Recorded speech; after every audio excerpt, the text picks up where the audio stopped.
بسم الله الرحمن الرحيم. الحمد لله والصلاة والسلام على سيدنا محمد وعلى آله وأصحابه أجمعين. الحمد لله والصلاة والسلام على سيدنا محمد وعلى آله وأصحابه أجمعين. أما بعد فأعوذ بالله من الشيطان الرجيم. بسم الله الرحمن الرحيم. واذكروا نعمة الله عليكم إذ كنتم أعداء فألف بين قلوبكم فأصبحتم بنعمته إخوانا. واذكروا نعمة الله عليكم إذ كنتم أعداء فألف بين قلوبكم فأصبحتم بنعمته إخوانا وكنتم على شفا حفرة من النار فأنقذكم منها. صدق الله العظيم. اللهم صل على سيدنا محمد وعلى آل سيدنا محمد وبارك وسلم. اللهم صل على سيدنا محمد النبي الأمي وعلى آله وأصحابه وسلم. میرے معزز مسلمان بزرگوں، عزیز بھائیوں اور امت مسلمہ کے مقدس ماں اور بہنوں، پچھلے اتوار کو ہم نے عرض کیا تھا آمد رسول صلی اللہ علیہ وسلم سے پہلے دنیا کے احوال، دنیا کے حالات، اس وقت کا معاشرہ، اس کے خد و خال کیا تھے. عرض کیا تھا کہ اس وقت وہاں شرک کا دور تھا، تصویر سازی اور مجسمہ سازی تھی. مجسمے بنائے جاتے تھے، تصویر سازی تھی، تصویریں جسے کہیں کہ بنائی جاتی تھی. اور عرض کیا تھا کہ شراب نوشی تھی، لوٹ مار کی کثرت تھی، بچیوں سے نفرت تھی، کتوں سے بڑا پیار تھا. کتوں سے بڑا پیار تھا، بچیوں سے نفرت ہوتی تھی، سود کی کثرت تھی، اور عورت اپنا حسن و جمال کا اظہار کیا کرتی تھی. تو اللہ تعالیٰ نے اس پورے دور کو دو جملوں میں ذکر کر دیا کہ آپ کی آمد سے پہلے دنیا کے حالات یہ تھے. اذ کنتم اعداء، تمہاری آپس میں دشمنیاں تھیں. وَكُنْتُمْ عَلَى شَفَا حُفْرَةٍ مِّنَ النَّارِ، اور تم جہنم کے کنارے کھڑے تھے، ہلاکت تک پہنچ چکے تھے. یہ اس پورے دور کی تصویر ہے. اب علیہ السلام سے پہلے جو دنیا جس حالت میں تھی، تو قرآن نے اس کا تذکرہ ان دو جملوں میں کر دیا. اذ کنتم اعداء، تمہارے آپس میں لڑائیاں تھیں، جھگڑے تھے، دشمنیاں تھیں، نفرتیں تھیں. اذ کنتم اعداء، قبائلی جھگڑے بھی تھے، نسلی جھگڑے بھی تھے، قومی جھگڑے بھی تھے، ذاتی جھگڑے بھی تھے، جھگڑے ہی جھگڑے. اذ کنتم اعداء، ایک دوسرے کے دشمن تھے.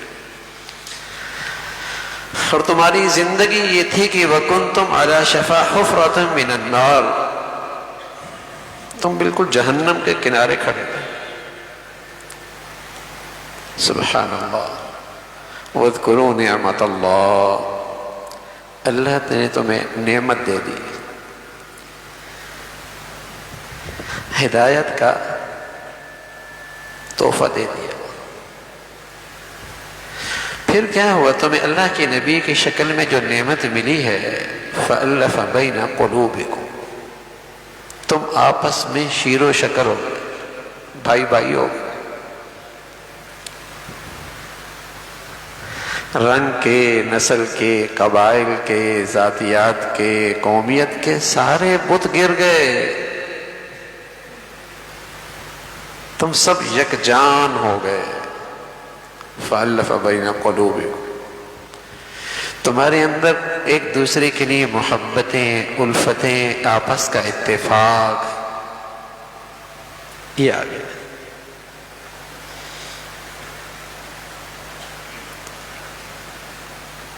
الفتیں اور محبتیں آ گئی.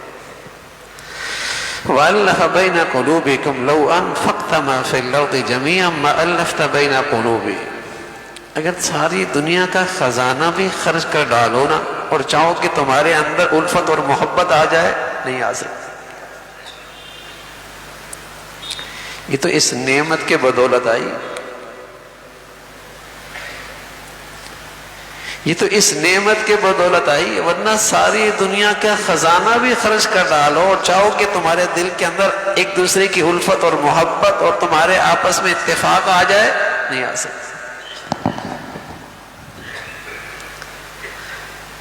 وَاذْكُرُوا نِعْمَةَ اللَّهِ إِذْ كُنْتُمْ أَعْدَاءً فَأَلَّفَ بَيْنَ قُلُوبِكُمْ. تمہارے اندر الفت اور محبت آ گئی. آپ علیہ الصلوۃ والسلام کی آمد سے پہلے سب نفرتوں کا شکار تھے. آپ کی زندگی کی بدولت، آپ کے اخلاق کے بدولت، آپ کی سنتوں کے بدولت، آپ کی مبارک اسوہ حسنہ کی بدولت تمہارے اندر الفت اور محبت ہے.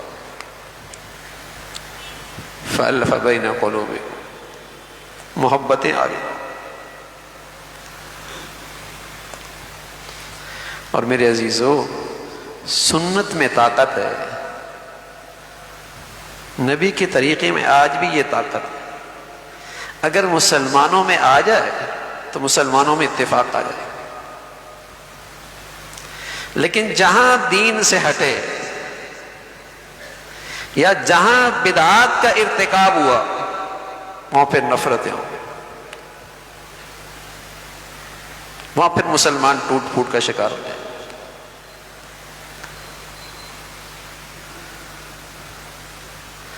جو چیز جہالت کی وجہ سے ہو یا فرقہ پرستی کی وجہ سے یا تعصب کی وجہ سے ہو، اسے کسی دلیل کی ضرورت نہیں ہوتی.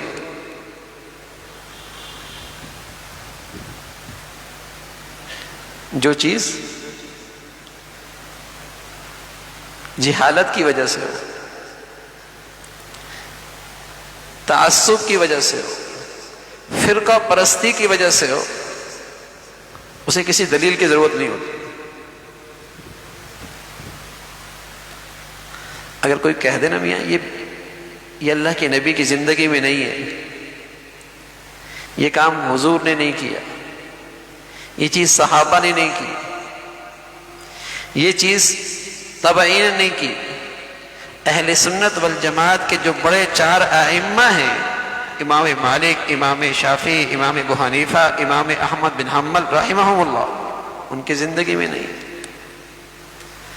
سائے ستہ کی احادیث میں کہیں صحیح حدیث نہیں ہے.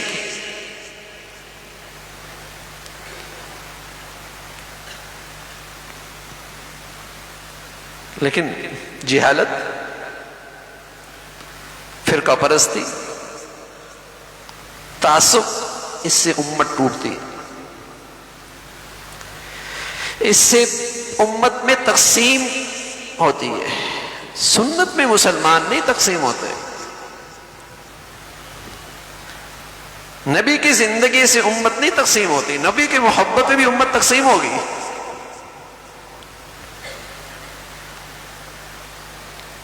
تقسیم تو ہوگی جب دین میں اضافہ ہوگا. جو چیز دین میں نہیں، جب ہم اس کو دین بنائیں گے تب یہ امت تقسیم ہوگی. آپ علیہ الصلوۃ والسلام دنیا میں آئے تو فرمانے لگے میں اپنی امت کے لیے 2 عید مقرر کرتا ہوں، عید الفطر، عید الاضحیٰ.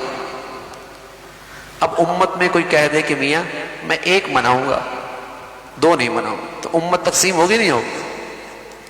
اور کوئی کہہ دے میں 3 مناؤں گا، بتاؤ تب بھی تقسیم ہوگی نہیں ہوگی. کوئی کہے گا میں 4 مناؤں گا، تب بھی تقسیم ہوگی نہیں ہوگی. لیکن 2 میں تو مشرق، مغرب، شمال، جنوب کا کوئی مسلمان تقسیم نہیں ہوگا نا، سب 2 منائیں گے. نبی کے طریقے میں تو تقسیم نہیں ہے. جب کوئی کہہ دے نہیں 2 نہیں 1 ہے، مسلمان تقسیم ہو جائیں گے۔ جب کوئی مسلمانوں میں یہ کہہ دے کہ دونوں تین ہیں، مسلمان تقسیم ہو جائیں گے۔ آدھے لوگ کیک کاٹ رہے ہیں، آدھے لوگ عید کی نماز پڑھ رہے ہیں، آدھے نہیں پڑھ رہے، تقسیم ہو جائیں گے۔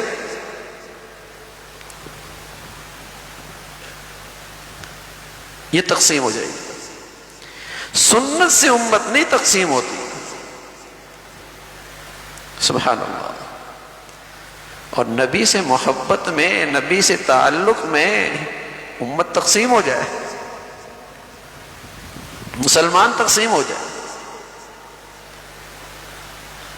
میرے عزیزوں سچ بتاؤں، کچھ لوگ تو بیچارے جہالت میں، فرقہ پرستی میں، تعصب میں یہ سب کچھ کرتے ہیں، لیکن شاطر باطل، جو باطل شاطر ہے وہ مسلمانوں میں ان بدعات کو فروغ دیتا ہے تاکہ مسلمان تقسیم در تقسیم ہوتے چلے جائیں۔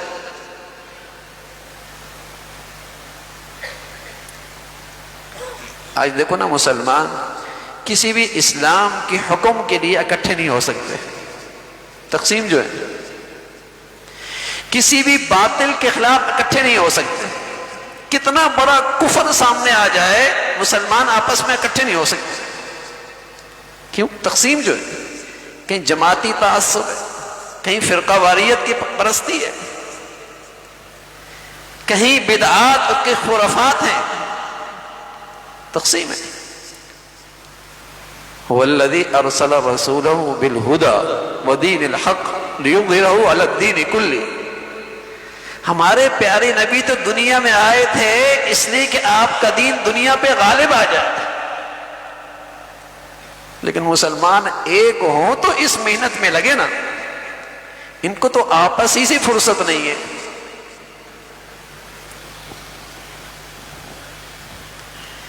شاطر باطل مسلمانوں میں یہ بدعات کو فروغ دیتا ہے۔ دیکھو نا، کتنا بھی بے دین مسلمانوں کا حکمران ہوگا، بدعات کو وہ بھی فروغ دے رہا ہوگا،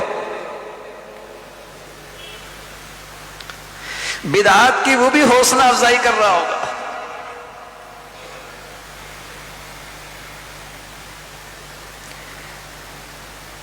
باطل سے باطل حکمران بھی اس کی حوصلہ افزائی کر رہا ہوگا، لیکن نبی کی دین کی حوصلہ افزائی نہیں کرے گا کہ آج دنیا میں، اسلامی دنیا میں، مسلمانوں کے ملکوں میں نبی کا دین کا سب سے بڑا حکم نماز، اس کو فروغ دو نا۔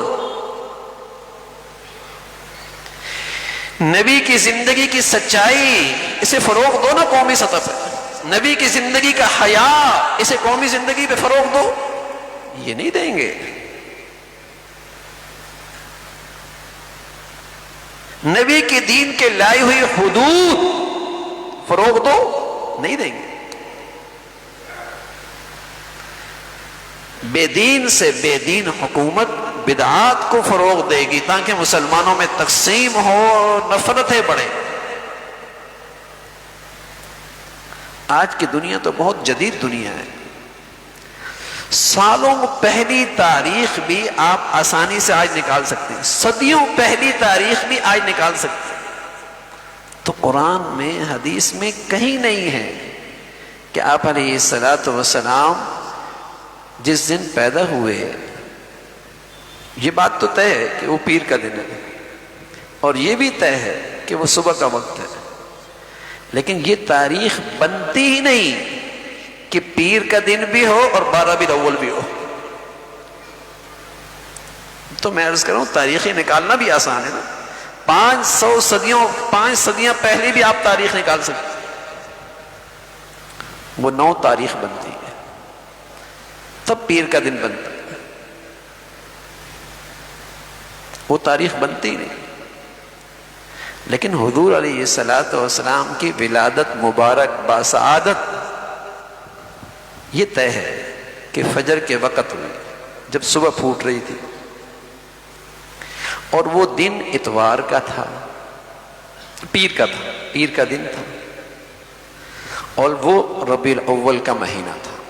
یہ 3 باتیں آتی ہیں۔ ربیع الاول کا مہینہ تھا، پیر کا دن طے ہے اور وہ فجر کا وقت ہے. تو آپ کی ولادت کی نسبت کس سے ہے بھائی؟ فجر سے بھی ہے. آپ کی ولادت کی نسبت پیر کے دن سے بھی ہے. آپ کی ولادت کی نسبت ربیع الاول سے بھی ہے.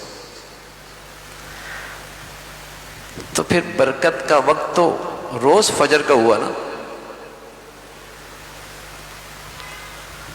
پھر تو مبارک گھڑی روز ہر پیر کا دن ہوا نا، ہر پیر کا دن. صرف ربیع الاول ہی کیوں؟ آپ کی پیدائش تو صبح کے وقت ہوئی، تو پھر ہر 24 گھنٹے کے بعد. آپ کی ولادت تو پیر کے دن ہوئی، پھر ہر 7 دن کے بعد، 1 سال کے بعد کیوں؟ اور اگر 1 سال کے بعد کرنی ہی ہے تو پھر مہینے میں 4 دن، کہ صبح بھی ہو، پیر بھی ہو، ربیع الاول بھی ہو. مہینے میں 4 تاریخیں آتی، صبح بھی ہو، پیر بھی ہو، ربیع الاول بھی ہو. یہ تو کسی عقل کے پیمانے میں بھی نہیں آتی، نقل میں تو ہے ہی نہیں کہ اللہ کے نبی صلی اللہ علیہ وسلم ساری زندگی رہے، آپ نے تو کوئی اہتمام نہیں کیا. پھر حضرت ابو بکر کی خلافت رہی، آپ نے تو کوئی اہتمام نہیں کیا. حضرت عمر کی خلافت ہوئی، آپ نے تو کوئی اہتمام نہیں کیا. حضرت عثمان کی خلافت ہوئی، کوئی اہتمام نہیں. حضرت علی کی خلافت ہوئی، کوئی اہتمام نہیں ہوا. رضوان اللہ علیہ اجمعین. حضرت حسن کا دور آیا، حضرت معاویہ کا دور آیا رضی اللہ تعالیٰ عنہما. پھر تبع تابعین کا دور آیا، تبع تابعین کا دور آیا، کہیں اہتمام نہیں. اور آپ بھی جانتے ہیں جن کی عمریں بڑی ہیں، جو 70 سال کے ہیں، 60 سال کے، انہیں بھی اندازہ ہے کہ 60 سال پہلے ہمارے ہاں بھی یہ رنگ نہیں تھا. ہمارے ہاں بھی یہ رنگ نہیں تھا. اور بدعت کی شان ہی یہی ہے کہ وہ ہر زمانے کے لحاظ سے بدلتی رہتی ہے، سنت ہمیشہ ایک جیسی رہتی ہے. صدیاں گزر گئی، سنت ایک جیسی رہے گی. جو دین میں اضافہ ہوتا ہے وہ ہر زمانے میں اس کی شکل نہیں ہوگی، نیا رنگ ہوگا. پہلے کیک تو نہیں کاٹتے تھے، عیدی بھی نہیں دیتے تھے. پتہ نہیں وہ وقت کب آنے والا ہے، اللہ حفاظت فرمائے کہیں عید کی نماز بھی شروع نہ ہو جائے. تو افسوسناک صورت یہ ہے کہ اس سے مسلمان تقسیم ہوتا ہے، اور دین کی صحیح شکل جو مسلمانوں کی غلبی کی وجہ ہے، جو مسلمانوں کے اتفاق کی چیز ہے، وہ ایسا ایسا پیچھے جا رہی ہے.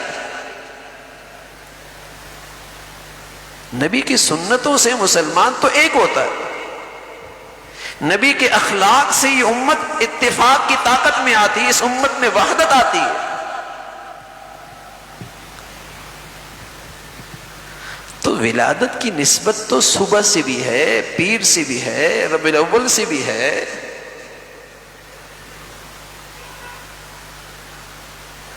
تو پھر کسی ایک، صرف ربیع الاول کس معنی میں؟ لیکن جو دیکھا دیکھی، میں نے عرض کیا نا، یا تو جہالت ہے، یا فرقہ پرستی ہے، یا تعصب ہے، اور اس کے لیے کوئی دلیل کی ضرورت نہیں ہوتی.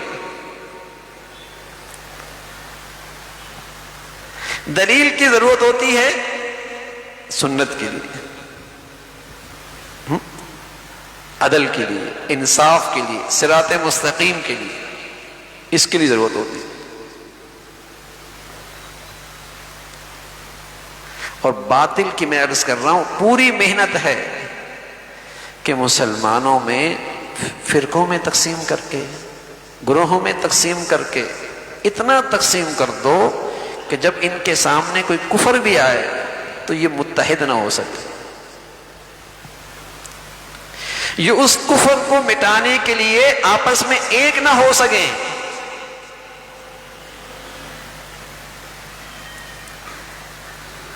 ہمیں اللہ نے یہ ملک دیا، وحدت کی برکت سے ملا. اس ملک میں قادیانی کافر کے لائے گئے آئین میں یہ مسلمانوں کے اتفاق کی برکت تھی، اتحاد کی برکت۔ وہاں مفتی محمود صاحب رحمۃ اللہ علیہ بھی تھے، مولانا شاہ احمد نورانی رحمۃ اللہ علیہ بھی تھے، اور ہر طبقے کے بزرگان دین تھے، لیکن سب میں آپس میں اتفاق۔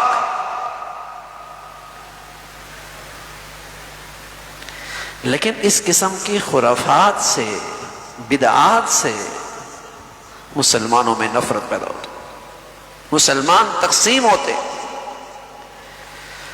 اور قرآن نے بتایا وَاذْكُرُوا نِعْمَةَ اللَّهِ إِذْ كُنْتُمْ أَعْدَاءَ، جب تمہارے پاس نبی کی زندگی نہیں ہوتی تمہارے اندر دشمنیاں ہوتی، تم ٹوٹ پھوٹ کا شکار ہوتے۔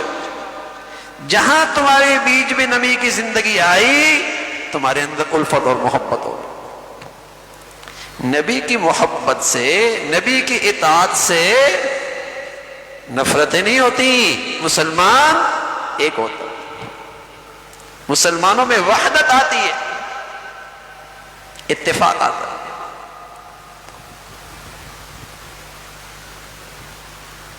نفرت وہاں آتی ہے میرے عزیزو جب مسلمان اپنے نبی کا طریقہ چھوڑ دیتے۔ مغرب کی نماز ہم نے پڑھی، 3 رکعتیں پڑھی، کوئی کہہ دے میاں آج میرا بڑا جی چاہ رہا ہے 3 کے بجائے 4 پڑھ لوں، اب چوتھی رکعت میں اس نے کوئی غلط تو نہیں کیا، فاتحہ پڑھی، 2 سجدے بڑھ گئے، اللہ کی حمد و ثنا میں اضافہ ہوا، پیارے نبی صلی اللہ علیہ وسلم پہ درود پڑھا، لیکن سب پیچھے سے کہتے ہیں نماز نہیں ہوئی۔ اب واقعتاً نماز نہیں، کیوں نہیں ہوئی؟ ارے میاں میرے نبی کا طریقہ نہ رہا، صحابہ نے ایسا نہیں کیا، اللہ کے نبی کا یہ ارشاد نہیں ہے۔ کوئی چیز عبادت تب بنے گی، ثواب تب بنے گی، اس پہ اجر و ثواب تب ملے گا جب اس میں 2 چیزیں ہوں۔ پہلی چیز اللہ کے لیے کیا جائے، اخلاص، دوسری چیز اس میں شریعت کا طریقہ موجود، نبی کی سنت موجود ہو، وہ عمل صحابہ نے کیا ہو رضوان اللہ۔ اگر اخلاص نہیں، ریاکار ہے، سنت کے مطابق کر رہا ہے لیکن ریاکار ہے، تب بھی وہ نیکی نہیں، تب بھی وہ عبادت نہیں۔ دوسرا یہ کہ اللہ کے لیے کر رہا ہے لیکن شریعت کے خلاف کر رہا ہے، اس میں شریعت کا طریقہ نہیں۔ حضور علیہ الصلوۃ والسلام فرمایا کرتے تھے بیت اللہ میں جو حجر اسود ہے اس کو بوسہ دینا ایسا ہے جیسے اللہ سے مصافحہ کرنا، کتنی بڑی عبادت ہے۔ لیکن اگر کوئی آدمی وہ بوسہ دینے کے لیے جائے اور دوسروں کو دھکا دے کے جائے، تکلیف دے کے جائے، اجر تو دور کی بات ہے، گناہ ملے گا، گناہ ملے گا۔ اب بظاہر وہ نیکی نظر آ رہی ہے لیکن اللہ کی نبی کا طریقہ نکل گیا، عبادت نہیں رہی، نیکی نہ رہی۔ تو میرے عزیزو، پیارے رسول صلی اللہ علیہ وسلم کی جو زندگی ہے نا، یہ میری دنیا آخرت کی فلاح کا ذریعہ ہے۔ اور یہ بات آپ کی صحبت میں بیٹھنے والے خوب سمجھتے ہیں۔ انہوں نے اس انداز سے محبت کا اظہار تو نہیں کیا جو آج ہم دیکھ رہے ہیں، لیکن سبحان اللہ اپنی زندگی کا ہر عمل آپ کے عمل سے ایسا میل کھا رہا تھا ان کا، اور اپنی زندگی آپ کی زندگی میں ایسی ڈال لی کہ اللہ کے محبوب ہو گئے۔ اسوہ اسے کہتے ہیں، اسوہ حسنہ، دیکھتے چلے جاؤ اور کرتے چلے جاؤ، دیکھتے چلے جاؤ اور کرتے چلے جاؤ، اس لیے کہ مجھے اپنا پیارا حبیب بہت پسند ہے۔ جو میرے محبوب کا دیکھا ہوا عمل کرتا چلا جائے گا وہ بھی میرا محبوب بن جائے گا۔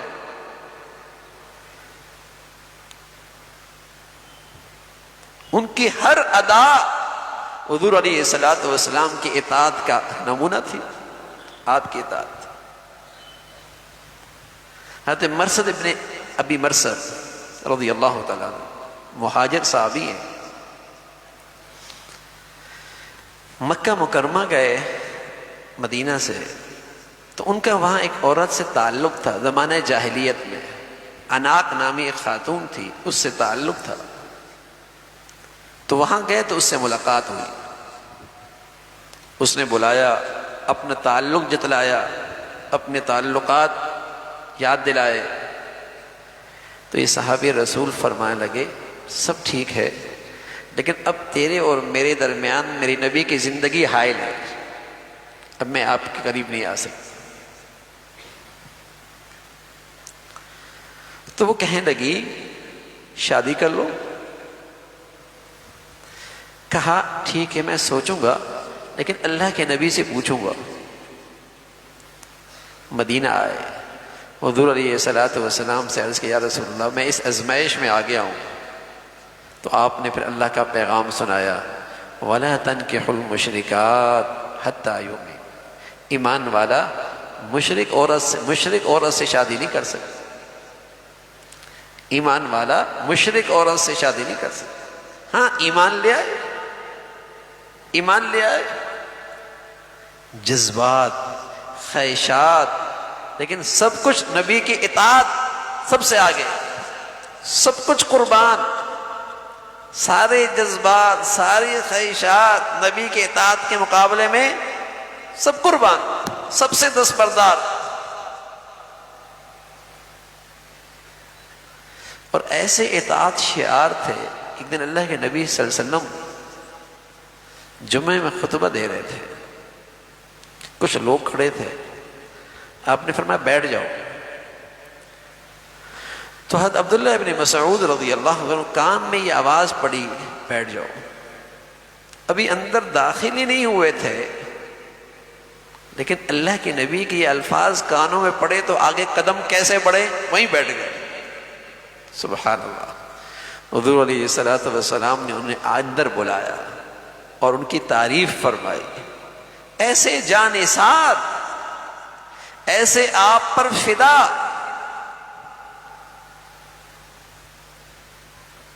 حضرت ربیع ابن عامر رضی اللہ تعالیٰ عنہ جب رستم کے دربار میں گئے، رستم کا دربار ان کا جرنیل تھا، شاہانہ زندگی اس دربار کی، تو اس نے کھانے کے لیے کچھ پیش کیا، جب پیش کیا تو کچھ چیز نیچے گر گئی۔ پیارے رسول صلی اللہ علیہ وسلم کی سنت یہ ہے کہ اسے اٹھا لو، ہو سکتا ہے ساری برکت اس میں ہو۔ تو جیسے ہی آپ اٹھانے لگے تو کسی نے کونی ماری،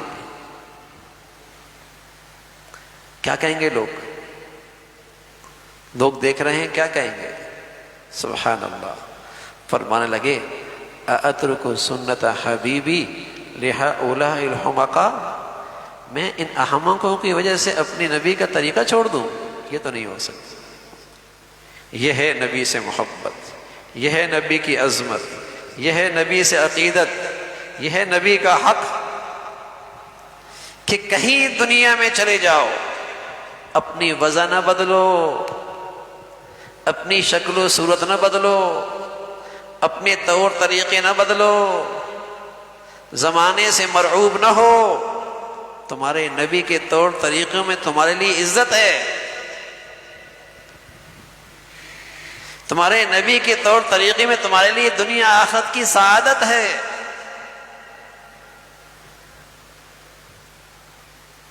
یہ محبت کا حق ہے،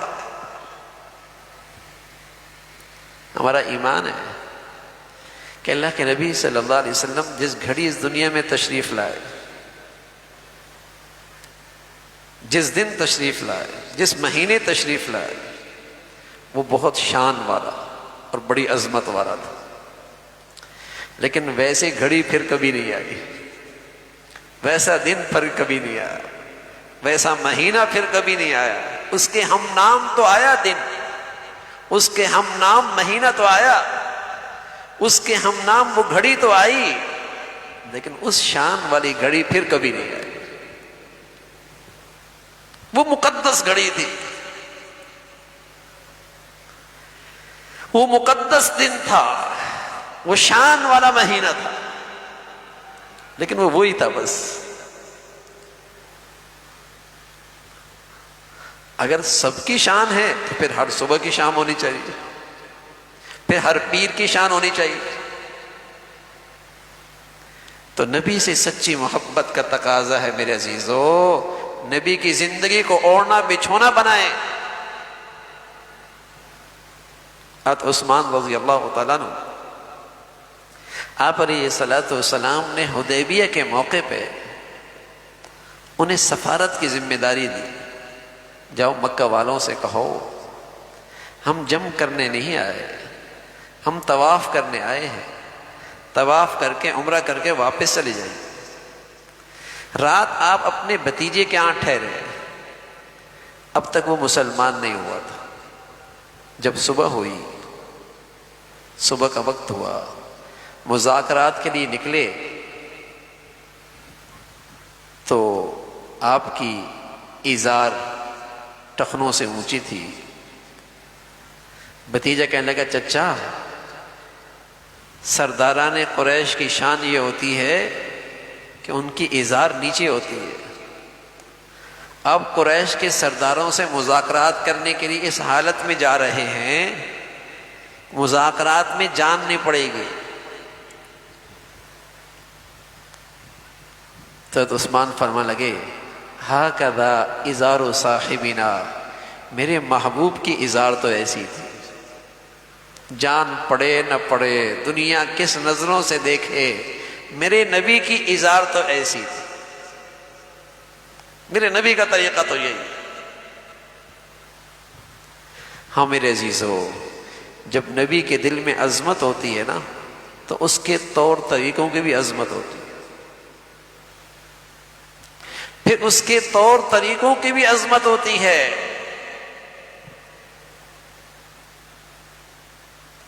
آدمی جب کسی جیسا بننا چاہتا ہے تو پہلے اس کی شخصیت دل میں اترتی ہے نا، تب وہ اس کا آئیڈیل بنتا ہے نا. پہلے اس کی شخصیت دل میں بیٹھتی، عظمت آتی، پھر اس کے طور طریقے بھی آتے. ایسا ہی ہے نا. ہاں میرے عزیزو، کہ نبی کی عظمت دل میں بیٹھے، اس کی سچائی کیا ہے؟ نبی کے طور طریقوں کی زندگی بھی میرے پاس آ جائے، وہ بھی میرے ہاں اس کی بھی عظمت آ جائے، یہ سچائی ہے. آج ہمارے بچے، ہماری بچیاں جن کو بار بار دیکھتے ہیں اور ان کے تذکرے سنتے ہیں، پھر ان جیسے کپڑے بھی پہن لیتے ہیں، ان جیسے بال بھی بنا لیتے ہیں، ان جیسے ان کے جسم پہ شٹ بھی آ جاتی ہے، اس جیسا اٹھنا بیٹھنا بھی ہو جاتا ہے.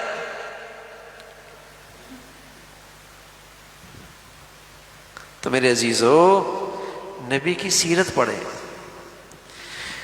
اپنے گھروں میں بھی نبی کی سیرت کے تذکرے ہوں.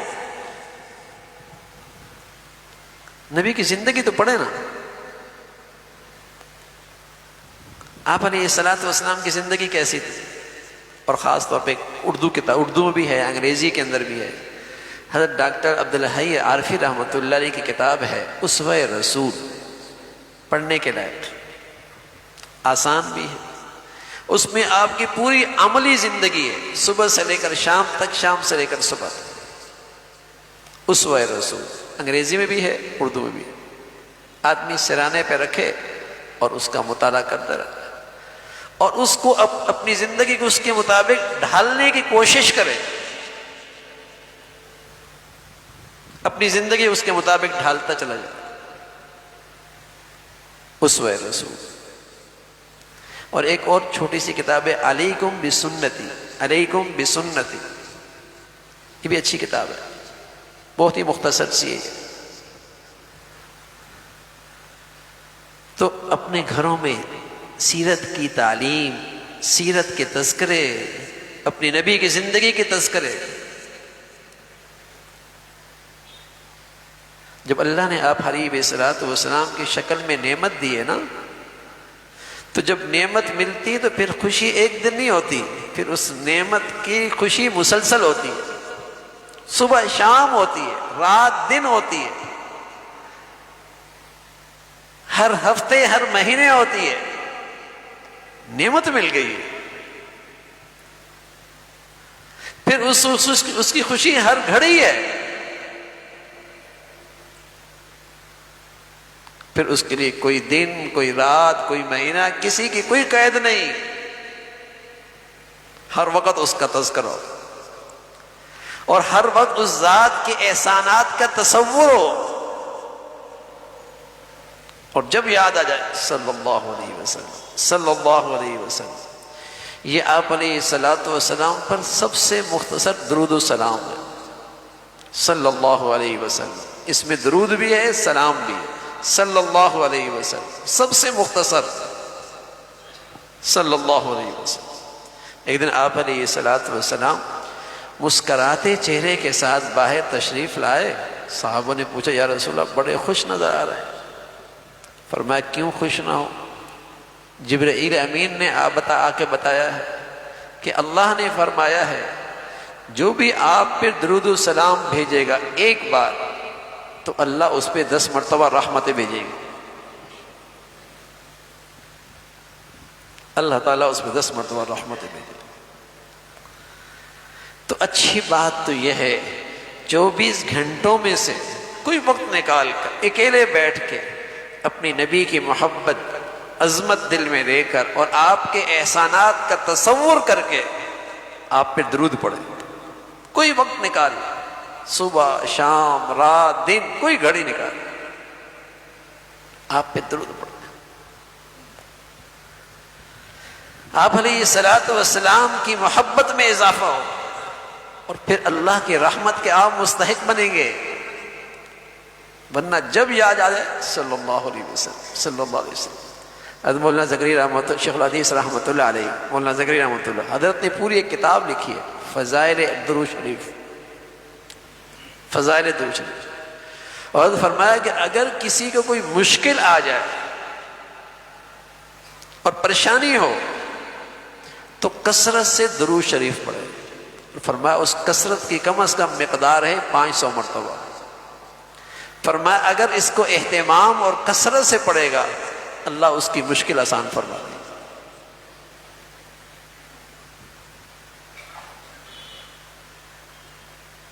اللہ کی رحمت آ رہی ہے اور ہر بار آ رہی ہے، ہماری دعائیں بھی کیسی ہوتی ہیں، لیکن اگر درود و سلام کی شکل میں ہم نے دعا اللہ کے نبی کے حق میں کی تو یہ تو اللہ نے قبول کرنی ہے نا، یہ تو قبول ہونی ہی ہے، لیکن اس کی برکت سے درود پڑھنے والے کا کام بن جائے۔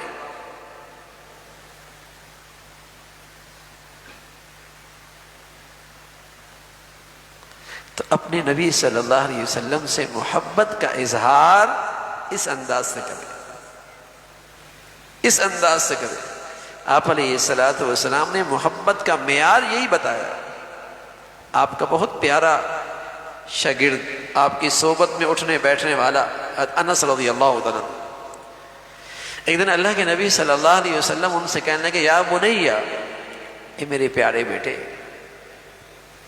ان تقدر ان تصبح وتمسی وليس في قلبك غش لأحد فافعل وذلك من سنتي ومن أحب سنتي فقد أحبني ومن أحبني كان معي في الجنة۔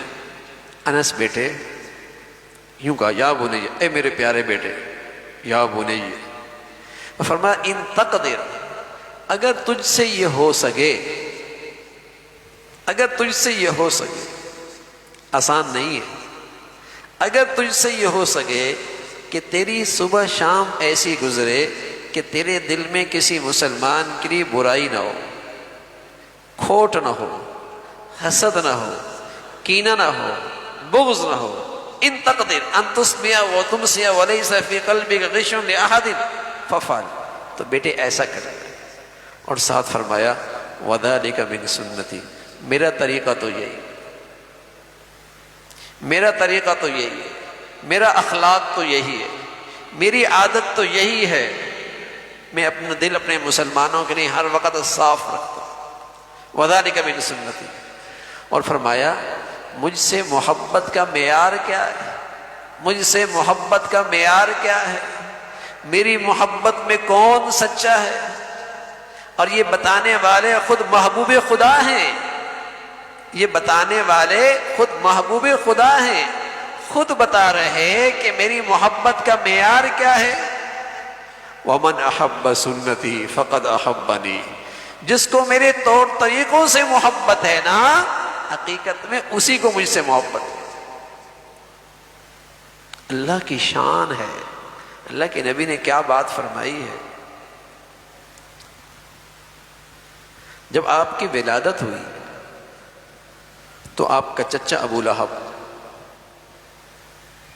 اس کی ایک باندی تھی صوبیہ،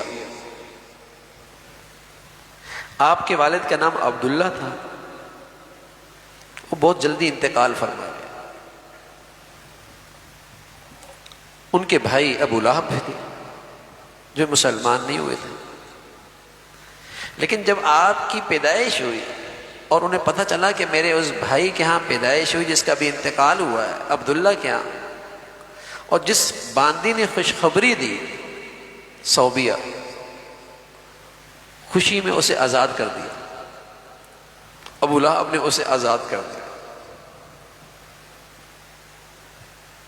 لیکن یہی چچا جب اللہ کے نبی صلی اللہ علیہ وسلم نے فرمایا کہ جس زندگی کو تم اختیار کر رہے ہو یہ ناکامی اور جہنم کی زندگی ہے، اور جو میرے طریقے ہیں اور جو میں زندگی لے کے آیا ہوں اس میں انسانیت کی فلاح اور کامیابی ہے، تو اسی چچا نے سب سے پہلے پتھر اٹھایا، سب سے پہلے اسی چچا نے پتھر اٹھا کے مارا ابو لہب۔ کہاں صوبیہ کو آزاد کر رہا، اور کہاں جب نبی کے طور طریقے کی بات آئی تو وہ اس سے برداشت نہیں ہوتی۔ ہاں میرے عزیزو، سود کے اڈے پہ کمکمے تو لگا دیں گے، سود نہیں چھوڑیں گے۔ عدالتوں کی دیواروں پہ چراغا تو ہو جائے گا، لیکن نبی کا عدل نہیں زندہ کریں گے، نبی کا عدل نہیں زندہ کریں گے، نبی کا انصاف نہیں زندہ کریں گے۔ حضور علیہ الصلوۃ والسلام فرمانا کہ میری محبت کا معیار ومن احب سنتی فقد احبنی، جس نے میرے طور طریقوں کو پسند کیا اس نے مجھ سے محبت کی، اور جس نے مجھ سے محبت کی وہ جنت میں میرے ساتھ ہے، وہ جنت میں میرے ساتھ ہے۔ تو میرے عزیزو، اپنی نبی کی اداؤں کو تلاش کرو، سنتوں کو تلاش کرو، اخلاق کو تلاش کرو، اسے اپناؤ۔ یہ شفاعت کا ذریعہ ہے، یہ نجات کا ذریعہ ہے، یہ نجات کا ذریعہ ہے۔ تو آپ علیہ الصلوۃ والسلام کی سیرت کا مطالعہ ہو، اپنے گھروں میں تعلیم ہو، اور ساتھ ساتھ آپ کے احسانات کا تصور کر کے آپ علیہ الصلوۃ والسلام پہ درود و سلام، درود و سلام، یہ محبت کا اظہار ہے۔ اور جس قدر ہم سنتوں کو فروغ دیں گے، مسلمان محبتوں سے گلشن میں جڑتے چلے جائیں گے، اور اللہ تعالی ہمیں اور تمام مسلمانوں کو بدعات سے محفوظ فرمائے۔ ہاں، جس سے مسلمان تقسیم بھی ہوتے ہیں، اور سچ بتاؤں دین کی شکل بھی بدل جاتی ہے، دین کی شکل ہی بدل جاتی ہے۔ آج جو بچے بچیاں ان چیزوں کو دیکھتے ہیں وہ تو سمجھیں کہ بیچارے ہم نے تو دین دیکھا ہی یہی، اور آپ کے بڑے بوڑھے جانتے ہیں پہلے یہ کچھ بھی نہیں تھا، 30 40 50 سال پہلے یہ کچھ بھی نہیں تھا۔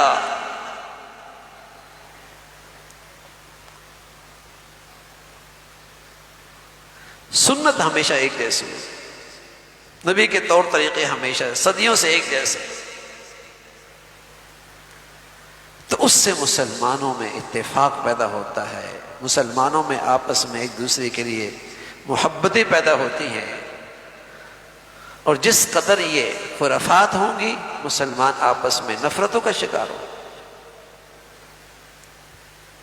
اور دشمن اور عالمی دشمن یہی چاہتا ہے کہ مسلمان تقسیم در تقسیم ہوتے چلے، اور ان کے ماحولوں میں، ان کے ملکوں میں بڑے سے بڑا کفر بھی آ جائے تو یہ اکٹھے ہو کر مقابلے پہ نہ کھڑے ہو۔ یہ دیکھیں کبھی کہتے ہیں اسرائیل کو قبول کر لیں گے، کبھی فلاں کو قبول کر لیں گے، ہاں مسلمان کیا اکٹھے ہوں گے؟ یہ آپس میں تقسیم ہوتے رہے۔ کسی برائی کے لیے، بڑی سے بڑی برائی کے لیے مسلمان آج اکٹھا ہونے کے لیے تیار نہیں۔ پہلے انہیں تقسیم کرو اور پھر ان سے سب کچھ کرا لو، پہلے انہیں تقسیم کرو۔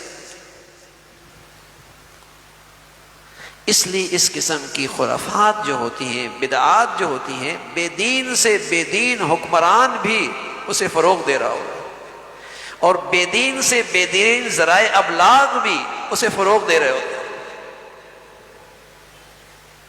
نبی کے حیا کو فروغ نہیں دیں گے، نبی کی لائی ہوئی نماز کو فروغ نہیں دیں گے، نبی کے لایا ہوا زکوٰۃ کو فروغ نہیں دیں گے، نبی کی لائی ہوئی دیانت اور سچائی کو فروغ نہیں دیں گے،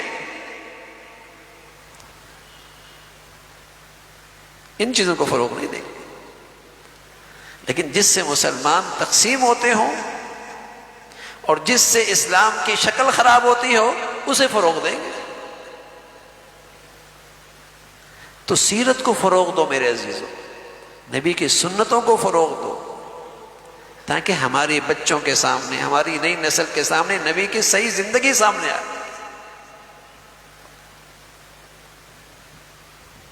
اور اس میں اللہ کے ہاں بھی محبوبیت ہے، اور میرے اور آپ کی فلاح کا واحد نسخہ ہے رسول اللہ صلی اللہ علیہ وسلم کی زندگی۔ اور صحابہ کی سب سے بڑی کامیابی یہی تھی کہ آپ اپنی نبی کی زندگی سے ایک انچ بھی دستبردار ہونے کے لیے تیار نہیں تھے۔ زمانہ کیا کہے گا، دنیا کیا کہے گی؟ آج تو نبی کا دین اسلامی دنیا میں غریب ہو چکا ہے، غریب، اجنبی ہو گیا۔ حضور علیہ الصلوۃ والسلام فرمایا کرتے تھے الدین بدأ غریبا وسیعود غریبا، دین جب آیا تھا تو ایک مسافر تھا، ایک اجنبی چیز تھی، لوگ اجنبی نظروں سے دیکھتے تھے جیسے مسافر کو اجنبی نظروں سے دیکھا جاتا ہے۔ فرمایا ایک وقت پھر آئے گا، دین پھر اجنبی ہو جائے گا۔ اور آج اسلامی دنیا میں مسلمان ہے، اسلام کہاں ہے؟ آج دنیا میں، اسلامی دنیا میں مسلمان ہے، اسلام کہاں ہے؟ دین وہاں اجنبی ہوتا جا رہا ہے۔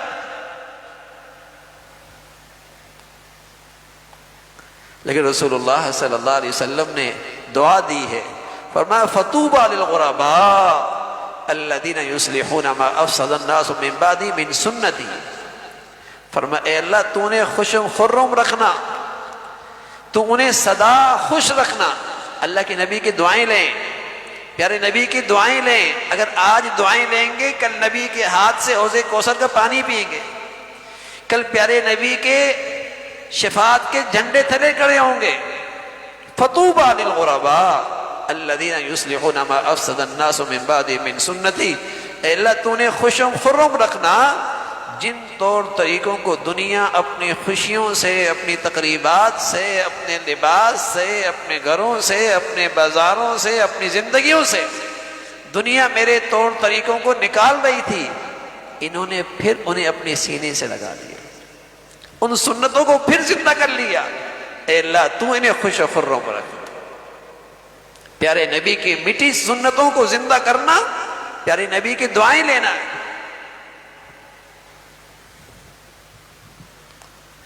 جو طریقے آج دنیا میں میرے نبی کے مٹ رہے ہیں انہیں زندہ کرنا۔ اللہ کے نبی سے سچی محبت ہے، آپ کی دعائیں ملیں گی۔ عمرہ کر کے آئیں گے لوگ، آپ کی دعوتیں کریں گے، خوش ہوں گے. لیکن آج کا نوجوان داڑھی رکھ لے گا، ابا بھی کہیں گے بیٹے کوئی عمر ہے، یہ بیٹی عمرہ کر کے آئے گی، سب تعریفیں کریں گے. حیا کی چادر اوڑھ لے گی، بیٹی شادی کیسے ہوگی، رشتہ کیسے ہوگا. تو جو پیارے نبی کی زندگی کے طور طریقے مٹ رہے ہیں اور دنیا کو آج برداشت نہیں ہے، زندہ کرو نا انہیں، نبی کی دعائیں ملیں گی. فطوبى للغرباء الذين يصلحون ما افسد الناس من بعد من سنتي.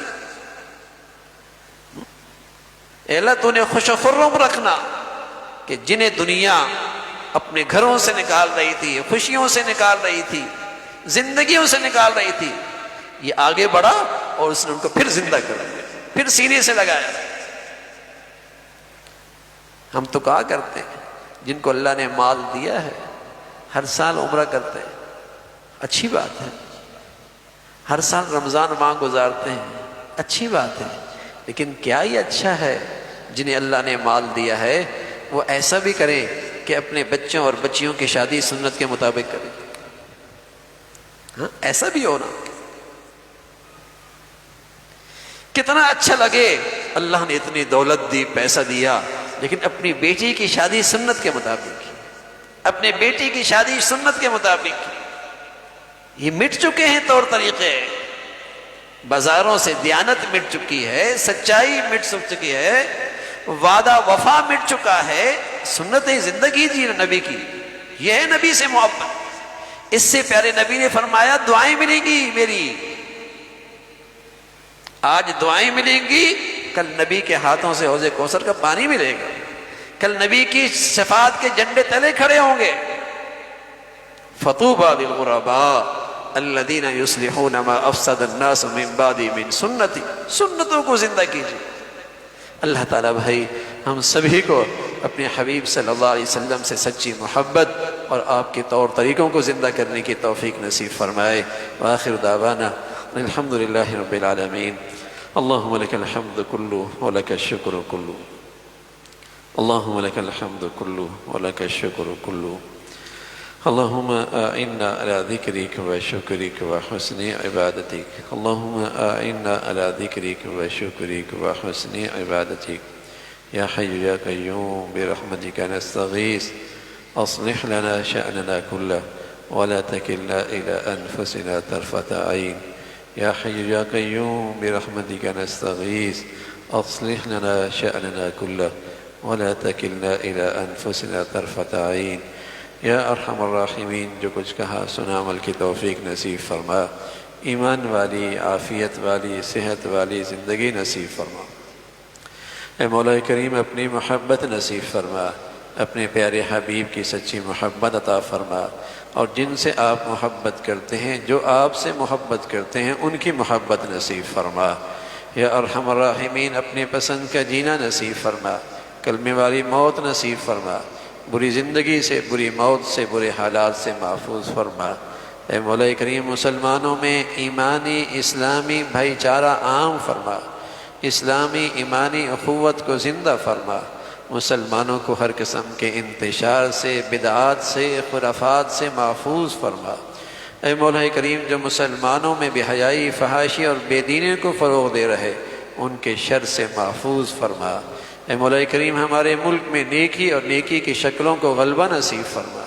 اے مولا کریم نبی کے طور طریقوں کو عام کرنے کے لیے ہماری زندگیاں قبول فرما. اے مولا کریم اپنے فضل سے، اپنے کرم سے یہاں جو شر کی طاقتیں ہیں، بے حیائی کی طاقتیں ہیں، انہیں نیست و نابود فرما. یا ارحم الراحمین اپنے فضل سے تمام حاضرین حاضرات، سامعین سامعات کی تمام جائز حاجات کو پورا فرما، مشکلات کو آسان فرما، پریشانیوں کو ختم فرما، حلال عطا فرما، برکت والا عطا فرما. اے مولا کریم حرام سے محفوظ فرما. یا ارحم الراحمین ہمارے بچے بچیوں کو حرام سے محفوظ فرما، حلال میں برکت عطا فرما. اے مولا کریم اپنے فضل سے بری زندگی سے، بری موت سے، برے حالات سے، برے لوگوں سے، بری صحبت سے، برے موذی امراض سے محفوظ فرما. یا ارحم الراحمین ہمیں اپنے بڑوں کے لیے صدقہ جاریہ بنا، ہماری اولادوں کو ہمارے لیے صدقہ جاریہ بنا۔ اے مولا کریم ہمیشہ اپنے بچے بچیوں کی تعلیم، تربیت، زندگی کے صحیح فیصلے کرنے کی توفیق عطا فرما۔ یا ارحم الراحمین جو بچیاں گھروں میں ہیں ان کے لیے نیک صالح رشتوں کا انتظام فرما، جو بچیاں گھروں میں جا چکی ہیں ان کے گھروں کو محبت اور تقوی سے آباد فرما۔ اے مولا کریم ہمیں اپنے گھروں میں پورا دین زندہ کرنے کی توفیق نصیب فرما، اپنے فضل سے، اپنے کرم سے مولا کریم ہمیں گھروں میں محبتوں والی زندگی نصیب فرما، سکون اور راحت کی زندگی نصیب فرما، ہمیشہ ٹوٹ پھوٹ سے، انتشار سے، بے چینی اور بے سکونی سے محفوظ فرما۔ یا ارحم الراحمین پوری امت مسلمہ کے حال پہ رحم فرما، اہل اسلام کو نیک صالح قیادت نصیب فرما، دنیا بھر میں جو بھی جہاں کہیں بھی تیرا دین کا کام اخلاص سے کر رہے، جو تیرے ہاں مقبول ہیں سبھی کی حفاظت فرما، کام کرنے والوں کی مدد اور نصرت فرما، مساجد کی، مدارس کی، مکاتب کی، علماء کی حفاظت فرما۔